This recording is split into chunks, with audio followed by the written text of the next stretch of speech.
जब हम रोड पे घसीटे जा रहे थे तो छोड़ के बीजेपी को देश में जितनी भी पार्टियां हैं वो हमारे साथ में थी, हमारे दर्द को समझ पा रही थी, हमारे आंसुओं को समझ पा रही थी। मैं बहुत प्राउड फील कर रही हूँ कि मैं एक ऐसी पार्टी में, एक ऐसी विचारधारा में हूँ जो महिलाओं के साथ हो रहा अन्याय और उनके साथ बुरे बर्ताव के खिलाफ खड़ी है।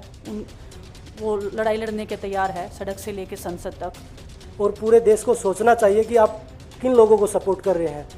जो देश में खिलाड़ियों के साथ, महिलाओं के साथ, किसानों के साथ, जवानों के साथ जो अत्याचार कर रहे हैं, आप उन लोगों को सपोर्ट कर रहे हैं। सबसे पहले तो मैं पूरे देशवासियों का बहुत बहुत धन्यवाद कहना चाहती हूँ, आप मीडिया पर्सन्स का भी, क्योंकि आप लोग ही हम लोगों को इतना through out the journey wrestling में आपने सपोर्ट किया है। तो मैं उम्मीद करती हूँ कि मैं आपकी उम्मीदों पे खरा उतरूँ बिल्कुल। और कांग्रेस पार्टी का मैं बहुत बहुत धन्यवाद करती हूँ, क्योंकि जब बोलते हैं ना कि बुरे टाइम में पता लगता है कि अपना कौन है। जब हम रोड पे घसीटे जा रहे थे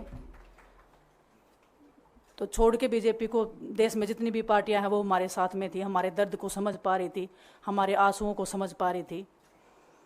मैं बहुत प्राउड फील कर रही हूँ कि मैं एक ऐसी पार्टी में, एक ऐसी विचारधारा में हूँ जो महिलाओं के साथ हो रहा अन्याय और उनके साथ बुरे बर्ताव के खिलाफ खड़ी है। वो लड़ाई लड़ने के तैयार है, सड़क से लेकर संसद तक। और मैं विश्वास दिलाती हूँ पूरे देशवासियों को कि जो मेहनत, जो लगन से हमने रेसलिंग में काम किया है, हम चाहते हैं कि देश के हर एक नागरिक को जो दर्द, जो तकलीफ़ हमने झेली है, खासकर महिलाओं के लिए, हर एक उस महिला के साथ में हम खड़े हैं जो अपने आप को लाचार, अपने आप को बेबस समझती है। रेसलिंग में मैंने पूरा कोशिश किया कि मैं जितनी भी महिलाओं को, छोटी बच्चियों को इंस्पायर कर सकती हूँ। मैं चाहती तो मैं जंतर मंतर पे रेसलिंग छोड़ सकती थी, और सभी लोग भी मान रहे थे, पूरा देश इस चीज़ पर विश्वास कर रहा था, क्योंकि बीजेपी आईटी सेल ने उस चीज़ को साबित करने की कोशिश की थी कि हम चले हुए कारतूस हैं, हम ख़त्म हो गए हैं, हम पॉलिटिक्स कर रहे हैं। उन्होंने बोला मैं नेशनल नहीं खेलना चाहती, मैंने नेशनल चैम्पियनशिप खेला। उन्होंने बोला ये ट्रायल्स दे के नहीं जाना चाहते, मैंने ट्रायल्स भी दिया। उन्होंने बोला कि ओलंपिक्स लेवल तक नहीं जाना चाहते, मैं ओलंपिक्स में गई, मैं फाइनल्स में गई। अनफॉर्चुनेटली परमात्मा को कोई और चीज़ मंजूर होगी। एक चीज़ मुझे पता है कि जब मेहनत आप करते हो तो ज़रूरी नहीं कि आपको उसी दिशा में मिले, कई बार दूसरी चीज़ों में भी आपको वो फल मिल जाता है। और परमात्मा ने मुझे मेरे देश के लोगों की सेवा करने का जो मौका दिया है, वो मैं मानती हूँ कि उससे बड़ा पुण्य का काम कोई नहीं हो सकता है। मेरे लिए बहुत प्राउड की बात है, बहुत एक मैं नई पारी की शुरुआत कर रही हूँ आज से। मैं चाहती हूँ कि जो हमने फेस किया एज ए खिलाड़ी होने के नाते, उन सब खिलाड़ियों को वो चीज़ ना फेस करनी पड़े। हम उनकी लड़ाई में साथ हैं। शायद उनको आज हिम्मत मिले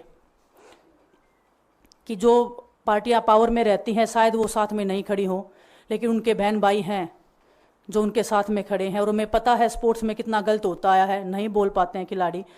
आप हमसे देख लो, बजरंग के ऊपर डोप का बैन लगा दिया 4 साल का, सिर्फ किसी लिए कि सिर्फ उन्होंने आवाज़ उठाई थी हमारे साथ बैठ के। तो उसका भुगतान हम कर रहे हैं, आज तक कर रहे हैं, लेकिन हम डरेंगे नहीं, पीछे नहीं हटेंगे। जो लड़ाई थी वो जारी है, ख़त्म नहीं हुई है। कोर्ट में हमारा केस चल रहा है, वो लड़ाई भी हम जीतेंगे, ज़िंदगी की जंग भी हम जीतेंगे। खेल में जैसे हमने कभी हार नहीं मानी है, तो हम इस नए प्लेटफॉर्म पे जो आ रहे हैं, देश की सेवा का भाव, और सिर्फ बोलने तक सीमित नहीं रहेगा। ये हम दिल से हमने खेल किया है और दिल से हम ये काम करेंगे, जी जान से मेहनत करेंगे, अपने लोगों के बीच में रहेंगे। जो भी हम अपने लोगों का भला कर सकते हैं, चाहे कितना ही % हमारे हाथ में होगा, वो हम करने की कोशिश करेंगे। और मैं अपनी बहनों को बताना चाहती हूँ कि आपकी बहन आपके साथ में है। किसी भी मुसीबत में, किसी भी पल, किसी भी क्षण आप ऐसे मत समझना कोई भी आपके साथ में नहीं है। जब कोई नहीं खड़ा होगा तो मैं आपके साथ में ज़रूर खड़ी रहूँगी, कांग्रेस पार्टी आपके साथ में ज़रूर खड़ी रहेगी। ये हमने फील किया था और मैं वादे से कह सकती हूँ, दावे से कह सकती हूँ कि बिल्कुल आपके साथ भी खड़े रहेंगे। बहुत बहुत धन्यवाद आप सबका। विनेश ने बताया कि बुरे समय में हमारे साथ खड़े हुए। जो आज बीजेपी की आईटी सेल बोल रही है कि इनका मकसद तो सिर्फ राजनीति करना था, हमने तो उनको लेटर भेजा था, वो जब भी नहीं आए। हमने तो बीजेपी के जो सांसद थी, जितनी भी महिला सांसद थी, उनके घर पे लेटर दिया था, वो फिर भी उन बच्चियों के साथ नहीं खड़े हो पाए। कांग्रेस पार्टी तो बिना कुछ हमने इनको बताया, ये वहाँ पे हमारे साथ खड़े हुए। आज हम इस पे कांग्रेस पार्टी में आए हैं। मैं धन्यवाद देता हूँ सभी का। हम अपनी पूरी मेहनत, जितनी हमने कुश्ती में मेहनत की है, जितनी हमें किसान आंदोलन में मेहनत करी है, जितना अग्निपथ योजना के टाइम पे मेहनत करी है और बेटियों के आंदोलन में मेहनत करी है, ऐसे ही मेहनत करेंगे और कांग्रेस पार्टी को भी मजबूत करेंगे और देश को भी मजबूत करेंगे और ग्राउंड पे रह के काम करेंगे। जैसे रेसलिंग में बचपन से 7-8 साल की उम्र में लगे थे, जब ये पता नहीं था कि हम ओलंपिक मेडल जीतेंगे, लेकिन धीरे धीरे आगे बढ़ते गए, मेहनत करते गए और वो मुकाम हमें मिला, क्योंकि ओलंपिक से बड़ा कोई भी प्लेटफॉर्म नहीं होता।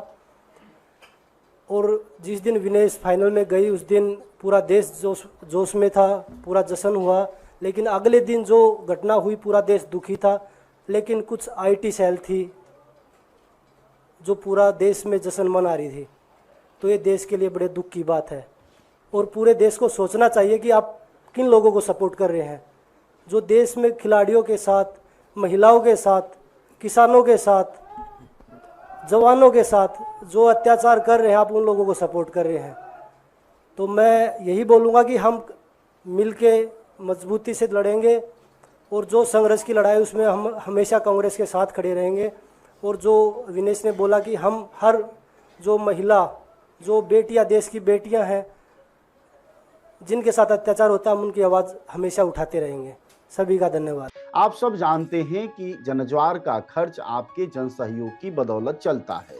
आप भी जनसहयोग में शामिल हों और आजाद और स्वतंत्र पत्रकारिता को बनाए रखने के हमारे इस महाअभियान में शामिल हों। हमें इंतजार रहेगा आपके सहयोग का, क्योंकि आपका सहयोग ही हमारी मजबूती का सबसे ताकतवर रास्ता है। धन्यवाद साथी।